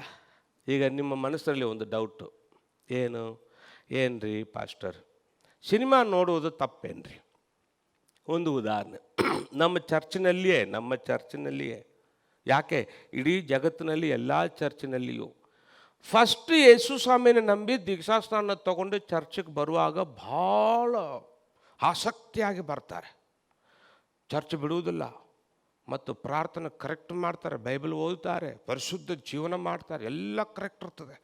ಮತ್ತು ದಿನಗಳು ಹೋಗ್ತಾ ಹೋಗ್ತಾ ತಿಂಗಳು ವರ್ಷ ಹೋಗ್ತಾ ಹೋಗ್ತಾ ಸಿನಿಮಾ ನೋಡಿ ನೋಡಿ ನೋಡಿ ಚರ್ಚನ್ನು ಬಿಟ್ಟು ಬಿಡ್ತಾರೆ, ಯೇಸುವನ್ನು ಬಿಟ್ಟು ಬಿಡ್ತಾರೆ. ಅಂಥ ಜನರು ಇವತ್ತು ಸಭೆಗಳಲ್ಲಿ ಇದ್ದಾರಾ ಇಲ್ಲವಾ? ಜಾಗ್ರತೆ. ಇನ್ನು ಕೆಲವರು ಮನಸ್ಸರಲ್ಲಿ ಇದೆ ಏನಂತಂದ್ರೆ, ಪಾಸ್ಟರ್ ನಾವಂತೂ ಸಿನಿಮಾ ನೋಡೋದಿಲ್ರಿ, ಬೇರೆ ಏನು ನೋಡ್ತೀವಿ ರೀ? ನೋಡ್ರಿ ಬೇರೆ ಸೀರಿಯಲ್ ನೋಡ್ತೀವಿ ರೀ, ಸಿನಿಮಾ ಅಂತೂ ನೋಡೋದಿಲ್ರಿ. ನಾನು ನಿಮಗೆ ಹೇಳಿ, ಸಿನಿಮಾಗಿಂತ ಸೀರಿಯಲ್ ಈಗ ಭಾಳ ಕೆಟ್ಟಾಗಿದೆ. ಅರ್ಧ ಪರ್ಧ ಡ್ರೆಸ್ಸು ಹೆಲ್ಲಿಗೆ ನಾಚಿಕೆ ಆಗ್ತದೆ. ಎಲ್ಲ ಕೆಟ್ಟತನ ಸೀರಿಯಲ್ದಿಂದ ಜನರು ಕಲಿತಾರೆ. ಎಲ್ಲ ಕಪಟಕ್ಕೆ ಕಾರಣ ಸೀರಿಯಲ್. ಇನ್ನು ನಾನು ನಿಮಗೆ ಹೇಳಿ ಗಮನಿಸ್ರಿ, ಸಿನಿಮಾ ನಿಮ್ಮನ್ನು ಹೇಗಾದರೂ 3 ತಾಸಿನಲ್ಲಿ ಬಿಟ್ಟು ಹೋಗ್ತದೆ, ಆದರೆ ಸೀರಿಯಲ್ ನಾನು ನೆನೆಸಿದೆ 3 ವಾರ 3 ತಿಂಗಳು, ಕೆಲವು ಹೇಳ್ತಾರೆ 3 ವರ್ಷ ಆದರೂ ನಿಮ್ಮನ್ನು ಬಿಡುವುದಿಲ್ಲ. ನಾನು ನಿಮಗೆ ಹೇಳಿ, ನಿಮ್ಮ ಟೈಮನ್ನು ಹಾಳು ಮಾಡಿದರೆ ನಿಮ್ಮ ಲೈಫನ್ನು ಹಾಳಾಗ್ತದೆ. ಇದೇ ಸೈತಾನ technique. Time waste, life waste. ಬರೀ ಸಿನಿಮಾ ಸೀರಿಯಲ್ ಇಲ್ಲ, ಯೇಸು ಸ್ವಾಮಿ ಬರುವ ತನಕ ನೀವು ಪರಿಶುದ್ಧ ಜೀವನ ಮಾಡಿದ್ದೀರಿ. ಯೇಸು ಸ್ವಾಮಿ ಬರುವಾಗ ಒಂದು ಸಿನಿಮಾ, ಒಂದು ಸೀರಿಯಲ್, ಇಂಟರ್ನೆಟ್ನಲ್ಲಿ ಕೆಟ್ಟದ್ದು ನೋಡುವುದು, ಮೊಬೈಲ್ನಲ್ಲಿ ಕೆಟ್ಟದ್ದು ನೋಡುವುದು, ಸರಾಯ, ತಂಬಾಕು, ಬೀಡಿ, ಸಿಗರೆಟ್, ವ್ಯಭಿಚಾರ, ಜಗಳ, ಪೊಲೀಸ್ ಸ್ಟೇಷನ್, ಕೋರ್ಟು, ಕೇಸು. ಯಾಕೆ? ದೇವರ ಮಕ್ಕಳು ಕ್ರೈಸ್ತರು ಪೊಲೀಸ್ ಸ್ಟೇಷನ್, ಕೋರ್ಟು, ಕೇಸು ಹೋಗಬಾರದು. ಯೇಸು ಸ್ವಾಮಿ ಕಲಿಸಲಿಲ್ಲ. ಯೇಸು ಸ್ವಾಮಿ ಕ್ಲಿಯರಾಗಿ ಹೇಳಿದ, ನಿಮ್ಮ ವೈರಿ ರಸ್ತೆಯಲ್ಲಿ ಇರುವಾಗಲೇ ಅವನ ಸಂಗಡ ಏನು ಮಾಡಿರಿ? ಒಂದಾಗ್ರಿ. ಕೋರ್ಟು ಹೋಗಬಾರ್ದು. ಒಂದು ವೇಳೆ ಪೊಲೀಸ್ ಸ್ಟೇಷನ್, ಕೋರ್ಟ್, ಕೇಸು ಹೋಗಿದರೆ ನಿಮ್ಮ ಕೈಯಲ್ಲಿರುವಂಥ ಲಾಸ್ಟ್ ರೂಪಾಯಿ ಖರ್ಚಾಗುವ ತನಕ ನೀವು ಹೊರಗೆ ಬರುವುದಿಲ್ಲ ಅಂತಂದು ಯೇಸು ಸ್ವಾಮಿ ಹೇಳಿದ. ಯೇಸು ಸ್ವಾಮಿ ನಮಗೆ ಜಗಳ ಮಾಡಲಿಕ್ಕೆ, ಪೊಲೀಸ್ ಸ್ಟೇಷನ್, ಕೋರ್ಟ್, ಕೇಸು ಹೋಗಲಿಕ್ಕೆ ಕಲಿಸ್ಕೊಟ್ಟಿಲ್ಲ. ನಮ್ಗೆ ಕಲಿಸ್ಕೊಟ್ಟಿದ್ದಕ್ಕೆ ಕ್ಷಮಾ ಮಾಡಿರಿ, ಒಬ್ಬರಿಗೊಬ್ಬರು ಬಿಟ್ಟು ಕೊಡ್ರಿ. ಆಮೇಲೆ ದೇವರ ಮಕ್ಕಳಾಗಿರುವಂಥ ನಾವು ಪೊಲೀಸ್ ಸ್ಟೇಷನ್, ಕೋರ್ಟ್, ಕೇಸು ಹೋಗಬಾರ್ದು. ನೀವು ನಾನು ಪೊಲೀಸ್ ಸ್ಟೇಷನ್, ಕೋರ್ಟ್, ಕೇಸ್ ಹೋಗಬೇಕಾದ್ರೆ ಒಂದೇ ಕಾರಣ, ಯೇಸುವಿನ ನಾಮದ ನಿಮಿತ್ತವಾಗಿ. ಯೇಸು ಸ್ವಾಮಿಯನ್ನು ಜನರಿಗೆ ನೀವು ಹೇಳಿದಿರಿ, ಅದಕ್ಕಾಗಿ ನಿಮ್ಮನ್ನು ಹೊಡೆದು ಪೊಲೀಸ್ ಸ್ಟೇಷನ್ ಹಾಕಿದಾರ, ಅದಕ್ಕಾಗಿ ಹೋಗಬೇಕು, ಅದಕ್ಕೂ ಹೋಗ್ಬೋದು. ಬೇರೆ ಯಾವುದೋ ಕಾರಣಕ್ಕೆ ಪೊಲೀಸ್ ಸ್ಟೇಷನ್, ಕೋರ್ಟ್, ಕೇಸು ನಾವು ಹೋಗಬಾರ್ದು. ಒಬ್ಬರಿಗೊಬ್ಬರು ಕ್ಷಮಿಸಬೇಕು, ಒಬ್ಬರಿಗೊಬ್ಬರು ಬಿಟ್ಟು ಕೊಡಬೇಕು. ಅದೇ ಯೇಸು ಸ್ವಾಮಿ ನಮಗೆ ಕಲಿಸ್ಕೊಟ್ಟದ. ಯೇಸು ಸ್ವಾಮಿ ಬರುವ ತನಕ ನೀವು ಪರಿಶುದ್ಧ ಜೀವನ ಮಾಡಿದ್ರಿ. ಯೇಸು ಸ್ವಾಮಿ ಬರುವಾಗ ಇಂಥದ್ದು ಏನಾದರೂ ನೀವು ಮಾಡಿಕೊಂಡು ಕುಂತೀರಿ, ಯೇಸು ಸ್ವಾಮಿ ನಿಮ್ಮನ್ನು ಬಿಟ್ಟು ಹೋಗ್ತಾನೆ. ಅಂದರೆ ಕ್ರಿಸ್ತ ವಿರೋಧಿ ಕಾಲದಲ್ಲಿ ಈ ಭೂಮಿ ಮೇಲೆ ಉಳಿಲಿಕ್ಕಿರುವಂಥ 2ನೇ ಗ್ರೂಪ್ ಯಾರು?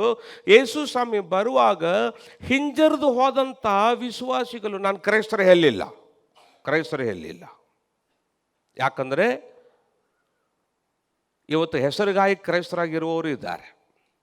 ನಾನು ಹೇಳುವುದು ವಿಶ್ವಾಸಿಗಳು, ಯೇಸು ಸ್ವಾಮಿಯನ್ನು ನಂಬಿ ನಡೆಯುವವರು. ಅದಕ್ಕೆ ನಾನು ಕ್ರೈಸ್ತರು ಅಂತ ಹೇಳಿ ನನಗೆ ಹೇಳಿಲ್ಲ. ಎಲ್ಲ ಕ್ರೈಸ್ತರು ವಿಶ್ವಾಸಿಗಳು ಅಲ್ಲ. ಗವರ್ಮೆಂಟ್ ಲೆಕ್ಕದಲ್ಲಿ ಇದೆ ನೀವು ಕ್ರೈಸ್ತರು, ಆದರೆ ಯೇಸು ಸ್ವಾಮಿ ಲೆಕ್ಕದಲ್ಲಿ ಇವತ್ತು ಎಷ್ಟೋ ಜನರು ಕ್ರೈಸ್ತರಾಗಿ ಇರೋದು. ಅದಕ್ಕೆ ನಾನು ವಿಶ್ವಾಸಿಗಳು ಎಂಬಂಥ ಶಬ್ದವನ್ನು ಯೂಸ್ ಮಾಡ್ತೇನೆ. ಯೇಸು ಸ್ವಾಮಿಯ ಬರೋಣದಲ್ಲಿ ಹಿಂಜರಿದು ಹೋದಂಥ ವಿಶ್ವಾಸಿಗಳು ಕ್ರಿಸ್ತ ವಿರೋಧಿ ಕಾಲದಲ್ಲಿ ಭೂಮಿ ಮೇಲೆ ಉಳಿತಾರೆ.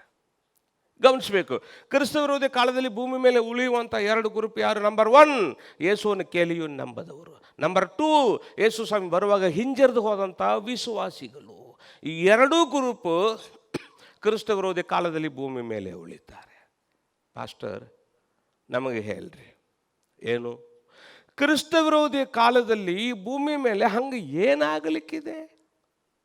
ಗಮನಿಸಿರಿ, ಯಾವ ಜನರು ಈಗ ಬರುವಂಥ ಯೇಸು ಸ್ವಾಮಿ ಸಂಗಡ ಪರಲೋಕಕ್ಕೆ ಹೋಗುವುದಿಲ್ಲ, ಸಿನಿಮಾ, ಸೀರಿಯಲ್, ಇಂಟರ್ನೆಟ್, ಸೆಲ್ಫೋನ್, ಸರಾಯ, ತಂಬಾಕು, ಬೀಡಿ, ಸಿಗರೆಟ್, ವ್ಯಭಿಚಾರ, ಜಗಳ ಮತ್ತು ಪೈಸದ ರೊಕ್ಕ, ಲೋಭ, ಪೊಲೀಸ್ ಸ್ಟೇಷನ್, ಕೋರ್ಟು, ಕೇಸ್ ಏನಾದರೂ ಪಾಪ ಮಾಡಿಕೊಂಡು ಯೇಸು ಸ್ವಾಮಿ ಸಂಗಡ ಪರಲೋಕಕ್ಕೆ ಹೋಗದೆ ಕ್ರಿಸ್ತ ವಿರೋಧಿ ಕಾಲದಲ್ಲಿ ಭೂಮಿ ಮೇಲೆ ಉಳಿತಾರೋ ಅವರ ಮೇಲೆ ಯೇಸು ಕ್ರಿಸ್ತನು ತಾನೇ ಪರಲೋಕದಿಂದ 21 ಉಪದ್ರವ ಕಲಿಸಲಿಕ್ಕಿದ್ದಾನೆ.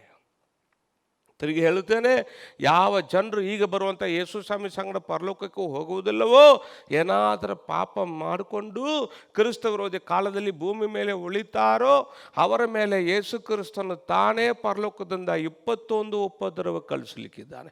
ಆ 21 ಉಪದ್ರವ ಪ್ರಕಟಣೆಯ ಪುಸ್ತಕ 3 ವಿಭಾಗ ಮಾಡುತ್ತದೆ. ಹೇಗೆ 3 ವಿಭಾಗ? 7 ಮುದ್ರೆಗಳ ಉಪದ್ರವಗಳು, 7 ತುತ್ತೂರಿಗಳ ಉಪದ್ರವಗಳು, 7 ಪಾತ್ರೆಗಳ ಉಪದ್ರವಗಳು. 1 2 3 4 5 6 7 7 ಮುದ್ರೆ ಉಪದ್ರವಗಳು, 7 ತುತ್ತೂರಿಗಳ ಉಪದ್ರವಗಳು, 7 ಪಾತ್ರೆಗಳ ಉಪದ್ರವಗಳು. ಉಪದ್ರವ ಈಗ 7 7 7 ಎಷ್ಟಾಯಿತು ಟೋಟಲ್? 21. ಉಪದ್ರವ 21. ಆದರೆ ಗಮನಿಸಬೇಕು, ಸಂಪೂರ್ಣ 7 ವರ್ಷವನ್ನು ದೇವರ ವಾಕ್ಯ 2 ಭಾಗ ಮಾಡ್ತದೆ. ಹೇಗೆ 2 ಭಾಗ? ಮೊದಲನೆಯ 3.5 ವರ್ಷ, ಎರಡನೆಯ 3.5 ವರ್ಷ. ಮೊದಲನೇ 3.5 ವರ್ಷದಲ್ಲಿ ಏನೇನು ಆಗಲಿಕ್ಕಿದೆ, ಎರಡನೇ 3.5 ವರ್ಷದಲ್ಲಿ ಏನೇನು ಆಗಲಿಕ್ಕಿದೆ ಗಮನಿಸಬೇಕು. 7 ಮುದ್ರೆ ಉಪದ್ರವಗಳು ಮತ್ತು 7 ತುತ್ತೂರಿ ಉಪದ್ರವಗಳು, ಇದು 2 ಕೂಡಿಸಿ ಮೊದಲನೇ 3.5 ವರ್ಷ. ಮೊದಲನೇ 3.5 ವರ್ಷಕ್ಕೆ ಬೈಬಲ್ ಹೇಳುತ್ತದೆ ಉಪದ್ರವ ಕಾಲ. ಕೇವಲ 7 ಪಾತ್ರೆಗಳ ಉಪದ್ರವಗಳು ಮಾತ್ರ ಎರಡನೇ 3.5 ವರ್ಷ. ಎರಡನೇ 3.5 ವರ್ಷಕ್ಕೆ ದೇವರ ವಾಕ್ಯ ಹೇಳುತ್ತದೆ ಮಹಾ ಉಪದ್ರವ ಕಾಲ. ಮೊದಲನೇ 3.5 ವರ್ಷ ಉಪದ್ರವ ಕಾಲ, ಎರಡನೇ 3.5 ವರ್ಷ ಮಹಾ ಉಪದ್ರವ ಕಾಲ. ಇನ್ನು ಹೇಳ್ತೇನೆ ಗಮನಿಸಿರಿ, ಈ ಮುದ್ರೆಗಳ ಉಪದ್ರವಗಳೆಲ್ಲ 4ರಲ್ಲಿ 1 ಭಾಗ ನಷ್ಟ ಆಗುತ್ತದೆ. ಹೇಗೆ? ಮುಂದೆ ನೋಡುವಾಗ ಗೊತ್ತಾಗುತ್ತದೆ. ತುತ್ತೂರಿಗಳ ಉಪದ್ರವಗಳೆಲ್ಲ 3ರಲ್ಲಿ 1 ಭಾಗ ನಷ್ಟ ಆಗ್ತದೆ, ಇನ್ನು ಸ್ವಲ್ಪ ಹೆಚ್ಚು. ಆದರೆ ಪಾತ್ರೆಗಳ ಉಪದ್ರವಗಳೆಲ್ಲ 99% ಇಲ್ಲವಾದರೆ 100ಕ್ಕೆ 100 ನಷ್ಟ ಆಗ್ತದೆ. ಅಂದರೆ ಏನು? ಹೋಗುತ್ತಾ ಹೋಗುತ್ತಾ ಉಪದ್ರವ ಹೆಚ್ಚಾಗಿಕೊಂಡು ಹೋಗ್ತದೆ. ಓಕೆ, ಈಗ ಯೇಸು ಕ್ರಿಸ್ತನು ಬಂದರೆ ನಾವು ಹೇಗೆ ಪರಲೋಕ ಹೋಗ್ತೇವೆ ಮತ್ತು ಕ್ರಿಸ್ತ ವಿರೋಧಿ ಕಾಲ ಜಗತ್ತಿನಲ್ಲಿ ಹೇಗೆ ಶುರು ಆಗುತ್ತದೆ ನೋಡೋಣ. 1ನೇ ಥೆಸಲೋನಿಕದವರಿಗೆ ಬರೆದ ಪತ್ರಿಕೆ 4ನೇ ಅಧ್ಯಾಯ 13ರಿಂದ ಮುಂದೆ ಹೋಗೋಣ. 1ನೇ ಥೆಸಲೋನಿಕದವರಿಗೆ ಬರೆದ ಪತ್ರಿಕೆ ಅಧ್ಯಾಯ 4 13ರಿಂದ ಮುಂದೆ ಹೋಗೋಣ. ಸಹೋದರರೇ, ನಿದ್ರೆ ಹೋಗುವವರ ಗತಿ ಏನೆಂದು ನೀವು ತಿಳಿಯದೇ ಇದ್ದು ನಿರೀಕ್ಷೆ ಇಲ್ಲದವರಾದ ಇಂಥವರಂತೆ ದುಃಖಿಸುವುದು ನಮ್ಮ ಮನಸ್ಸಿಗೆ ಒಪ್ಪುವುದಿಲ್ಲ. ಸಹೋದರರೇ, ನಿದ್ರೆ ಹೋಗುವವರ ಗತಿ ಏನೆಂದು ನೀವು ತಿಳಿಯದೇ ಇದ್ದು, ನಿದ್ರೆ ಹೋಗುವವರು ಅಂತಂದರೆ ಸಾಯುವವರು. ನನ್ನ ವಿನಂತಿ ಇದೆ, ನೀವು ಯಾರು ಬೈಬಲ್ ತೆಗಿಬೇಕಂತೇಳಿ ಅವಶ್ಯ ಇಲ್ಲ. ಗಮನಿಸಿರಿ, ಇಲ್ಲಿ ಗಮನಿಸಿರಿ, ನೀವು ನಿಮ್ಮ ಬೈಬಲ್ ಮುಚ್ಚಿಡ್ಬೋದು. ಯಾಕಂದರೆ ನಮ್ಮ ಪಾಸ್ಟ್ರಮ್ಮ ಓದುತ್ತಾರೆ. ಸೊ ಅವರು ಓದುವಂಥ ವಾಕ್ಯನೇ ನಿಮ್ಮ ಬೈಬಲ್ನಲ್ಲಿ ಸಹ ಇರ್ತದೆ. ಆದ ಕಾರಣ ನೀವು ಬೈಬಲ್ ತೆರಿಬೇಕಂತೇಳಿ ಅವಶ್ಯ ಇಲ್ಲ, ಗಮನಿಸಿದ್ರೆ ಸಾಕು. ಬೇಕಾದರೆ ವಾಕ್ಯ ಮಾತ್ರ ನಿಮ್ಮ ನೋಟ್ಬುಕ್ನಲ್ಲಿ ಬರೆದು ಇಟ್ಕೊಳ್ರಿ, ಅದಷ್ಟು ಸಾಕು. ಮನೆಗೆ ಹೋದ ಮೇಲೆ ನೀವು ಓದ್ಬೋದು. ಯಾಕಂದರೆ ನೀವೆಲ್ಲರೂ ಇಲ್ಲಿ ನೋಡಬೇಕು, ಗಮನಿಸಬೇಕು, ಈ ಚಿತ್ರ ನೋಡಬೇಕು ಮತ್ತು ನಾನು ವಾಕ್ಯ ಕೇಳಬೇಕು. ಮತ್ತು ನನ್ನ ಒಂದು ವಿನಂತಿ, ಒಂದು ವೇಳೆ ನಿಮ್ಮ ಕೈಯಲ್ಲಿ ಮೊಬೈಲ್ ಇರುವುದಾದರೆ please switch off your mobile.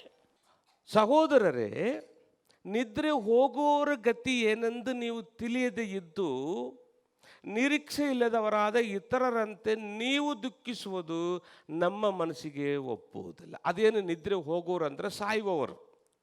ಸಾಯುವವರ ಗತಿ ಏನೆಂದು ತಿಳಿಯದೇ ಇದ್ದು ನಿರೀಕ್ಷೆ ಇಲ್ಲದಂಥ ಇತರ ಹಾಗೆ ನೀವು ದುಃಖ ಪಡಬಾರ್ದು. ಅದೇನು ನಿರೀಕ್ಷೆ ಇಲ್ಲದಂಥ ಇತರರು ಅಂದರೆ ಅವಿಶ್ವಾಸಿಗಳು, ಯೇಸುವನ್ನು ನಂಬದೇ ಇರುವವರು ಗಮನಿಸಬೇಕು.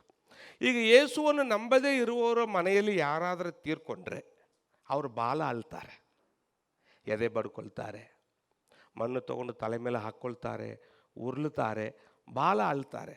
ಯಾಕಪ್ಪ? ಯೇಸುವನ್ನು ನಂಬದೇ ಇರುವವರಿಗೆ ನಿರೀಕ್ಷೆ ಇಲ್ಲ. ಏನು ನಿರೀಕ್ಷೆ?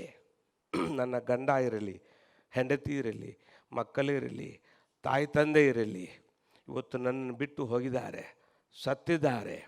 ಅವರ ಮುಖ ಇನ್ನು ಸ್ವಲ್ಪ ದಿನದಲ್ಲಿ ನಾನು ದೇವರ ರಾಜ್ಯದಲ್ಲಿ ನೋಡ್ತೇನೆ, ಅವ್ರ ಸಂಗಡ ನಾನು ಮಾತಾಡ್ತೇನೆ, ಅವ್ರ ಸಂಗಡ ನಾನು ದೇವರನ್ನು ಸ್ತೋತ್ರ ಮಾಡ್ತೇನೆ. ಈ ನಿರೀಕ್ಷೆ ನಿಮಗೂ ನನಗೂ ಉಂಟು. ಆದರೆ ಯೇಸುವನ್ನು ನಂಬದವರಿಗೆ ಇಲ್ಲ. ಅದಕ್ಕೆ ಅವರ ಹಾಗೆ ನೀವು ಅಳಬಾರದು. ಈಗ ನಿಮ್ಮ ಮನೆಯಲ್ಲಿ ಯೇಸು ಸ್ವಾಮಿನ ನಂಬಿ ಯಾರಾದರೂ ಸತ್ತರೆ ಒಟ್ಟು ಅಳಬಾರ್ದಂತೇಳಿ ನಾನು ಹೇಳಿಲ್ಲ, ಕಂಪ್ಲೀಟಾಗಿ ಅಳಬಾರ್ದಂತೇಳಿ ಹೇಳಿಲ್ಲ, ಅಳಬೇಕು. ಆದರೆ ಅವರ ಹಂಗೆ ಅಳಬಾರ್ದು.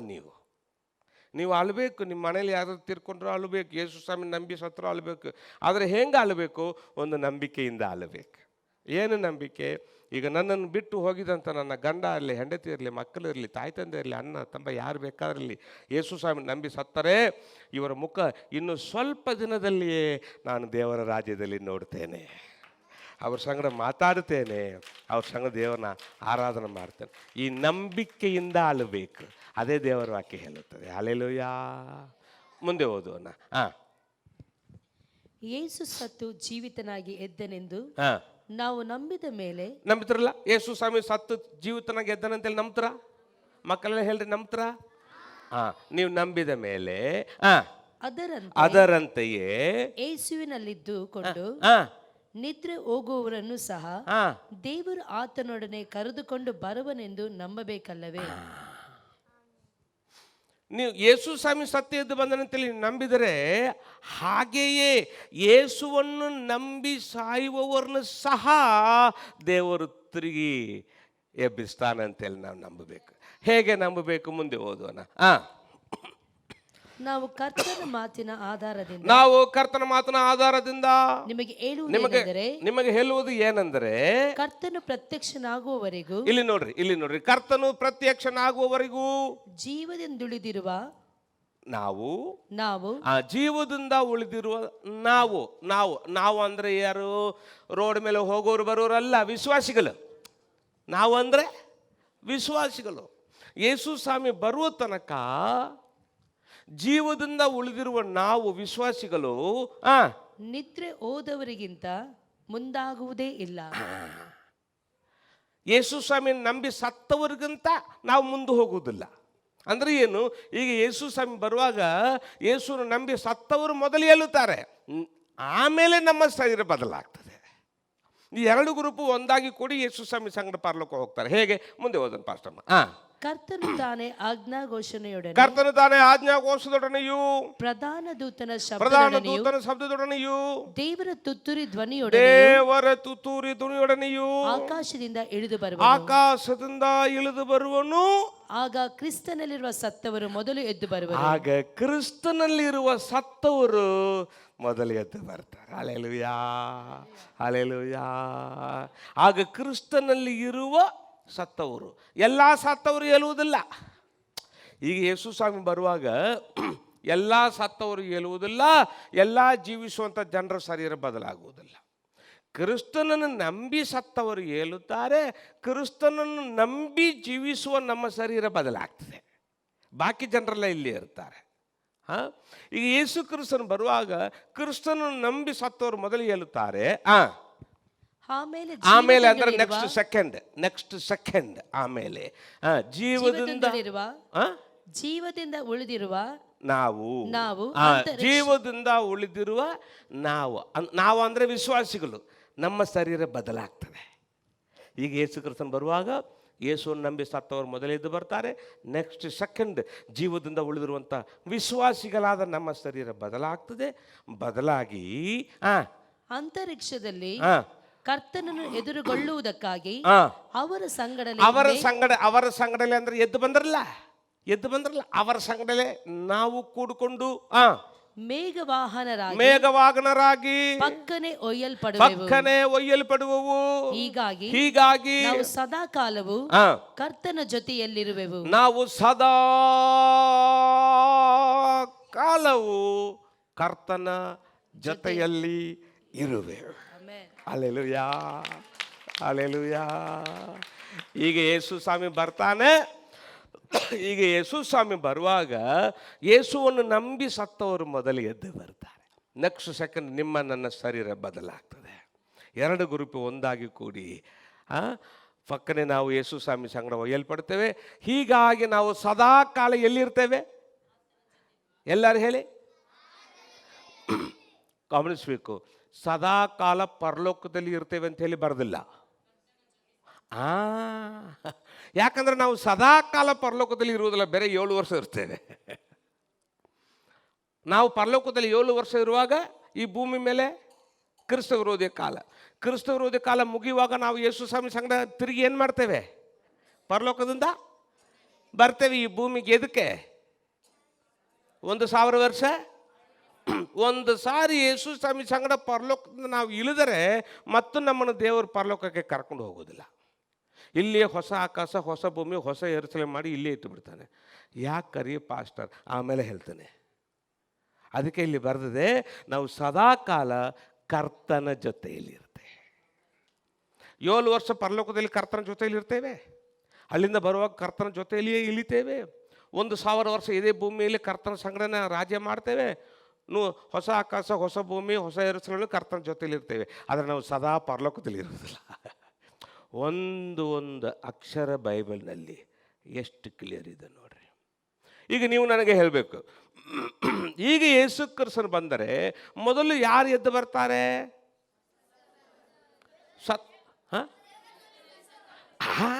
ನೋಡ್ರಿ, ಏನು ಮಕ್ಕಳು ಎಷ್ಟು ಕ್ಲಿಯರ್ ಹೇಳ್ತಾರಪ್ಪ. ಇಲ್ಲಿ ಹೇಳ್ತಾರೆ ಸತ್ತವರು ಅಂತೇಳಿ, ಆದರೆ ಮಕ್ಕಳು ಹೇಳ್ತಾರೆ ದೇವರಲ್ಲಿ ಸತ್ತವರು. ಹಲ್ಲೆಲೂಯಾ. ಮಕ್ಕಳಿಗಾಗಿ ಎಲ್ಲರೂ ಕೈ ತಟ್ಟುವನ. Very good, very good. ಈಗ ಯೇಸು ಕ್ರಿಸ್ತನು ಬಂದರೆ ಸತ್ತಂತ ಎಲ್ಲರೂ ಎಲ್ಲುವುದಿಲ್ಲ. ಯೇಸುವನ್ನು ನಂಬಿ ಸತ್ತವರು ಮೊದಲು ಎದ್ದು ಬರ್ತಾರೆ.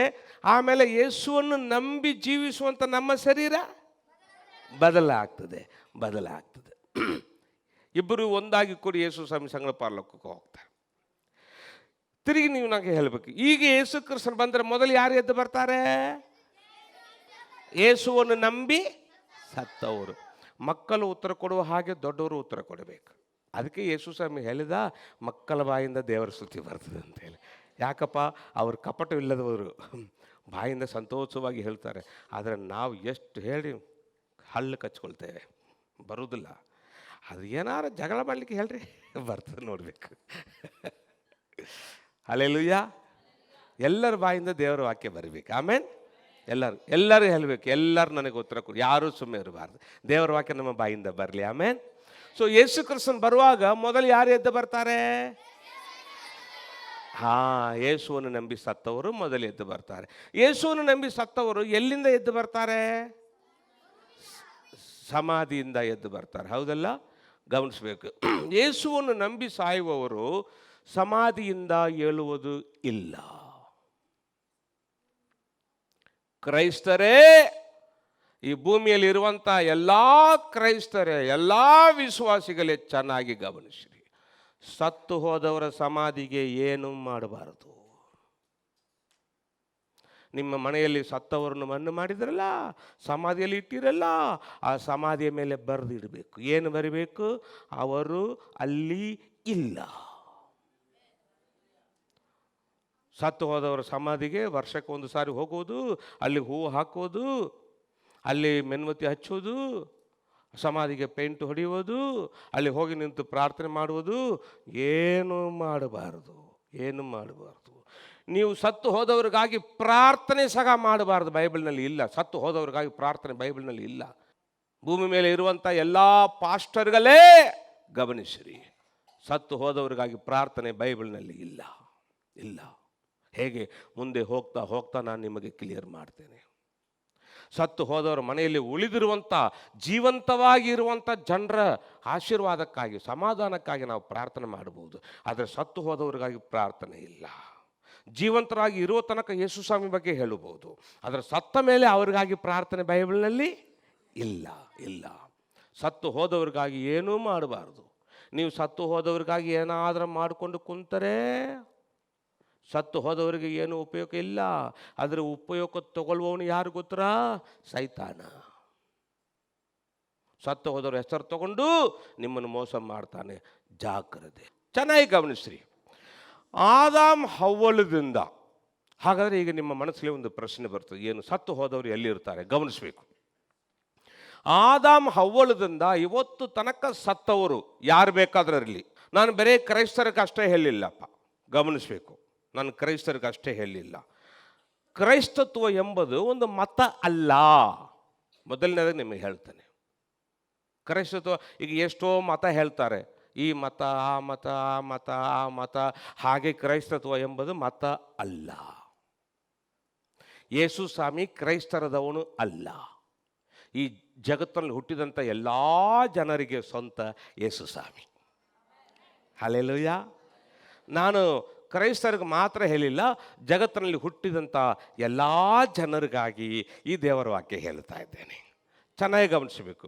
ಆದಾಮ ಹವ್ವಲದಿಂದ ಇವತ್ತು ತನಕ ಸತ್ತವರು ಒಂದು ಪರದೇಶ ಹೋಗುತ್ತಾರೆ, ಇಲ್ಲವಾದರೆ ಪಾತಾಳ ಹೋಗುತ್ತಾರೆ. ಸಮಾಧಿಯಲ್ಲಿ ಇಲ್ಲ. ಪರಲೋಕನೂ ಹೋಗಲಿಲ್ಲ, ನರಕನೂ ಹೋಗಲಿಲ್ಲ. ಆದಾಮ ಹವ್ವಲದಿಂದ ಇವತ್ತು ತನಕ ಸತ್ತವರು ಒಂದು ಪರದೈಸು, ಇಲ್ಲವಾದರೆ ಪಾತಾಳ. ಈ ಪರದೈಸ ಬಗ್ಗೆ ನಿಮಗೆ ಅಂದರೆ ದೇವರ ವಾಕ್ಯ ಹಿಂಬಾಲಿಸಿ ಸತ್ತರೆ ಪರದೈಸಿ, ಸತ್ತ ಮೇಲೆ ದೇವರ ವಾಕ್ಯವನ್ನು ಬಿಟ್ಟು ಸತ್ತರೆ ಪಾತಾಳ. ಒಂದು ಸಾರಿ ಪರದೈಸಿ ಹೋಗಿಬಿಟ್ರೆ ನೆಕ್ಸ್ಟ್ ಪ್ರಮೋಷನ್ ಪರಲೋಕ, ಯೇಸು ಸ್ವಾಮಿ ಬರೋಣದಲ್ಲಿ. ಒಂದು ಸಾರಿ ಪಾತಾಳ ಹೋಗಿಬಿಟ್ರೆ ನೆಕ್ಸ್ಟ್ ಪ್ರಮೋಷನ್ ನರಕ, ಲಾಸ್ಟ್ ಜಡ್ಜ್ಮೆಂಟ್ ಡೇ. ಇದು ಹೇಗೆ ಆಗ್ತದೆ? ಇದೆಲ್ಲ ನಾನು ನಿಮಗೆ ಕ್ಲಿಯರಾಗಿ ಹೇಳ್ತೇನೆ, ಆಶ್ಚರ್ಯ ಆಗ್ತದೆ ನಿಮಗೆ. ಆದಾಮ ಹವ್ವಲದಿಂದ ಇವತ್ತು ತನಕ ಸತ್ತವರು ದೇವರ ವಾಕ್ಯವನ್ನು ಹಿಂಬಾಲಿಸಿ ಸತ್ತರೆ ಪರದೇಶು ಹೋಗುತ್ತಾರೆ.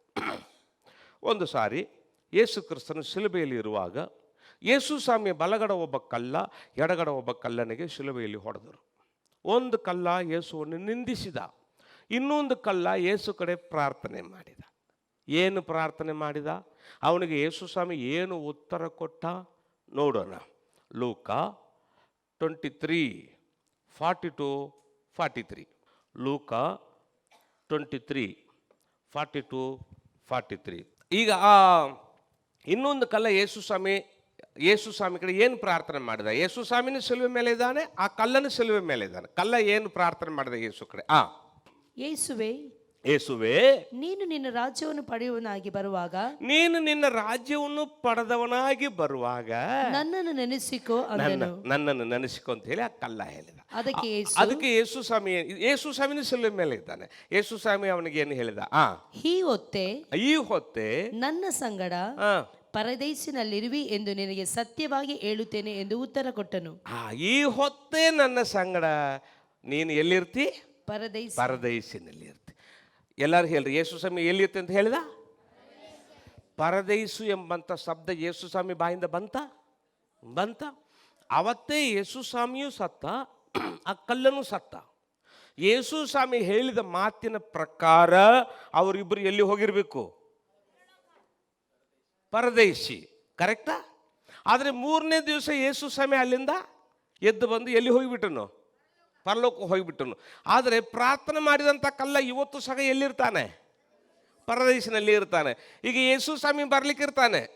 ಎದಕ್ಕೆ? ನಮ್ಮನ್ನು ಕರ್ಕೊಂಡು. ಆವಾಗ ಯೇಸುವನ್ನು ನಂಬಿ ಸತ್ತವರೆಲ್ಲ ಎಲ್ಲಿಂದ ಹೇಳ್ತಾರೆ? ಪರದೇಶಿನಿಂದ ಹೇಳುತ್ತಾರೆ, ಸಮಾಧಿಯಿಂದ ಇಲ್ಲ.